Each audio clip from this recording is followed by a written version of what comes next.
Hello everyone.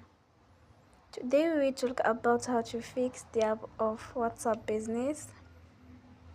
We will go to settings, then we click on apps. After that we will search the app WhatsApp Business and we click. Then we will on for stop. After that we will go to storage. Then we click on clear cache. In the end,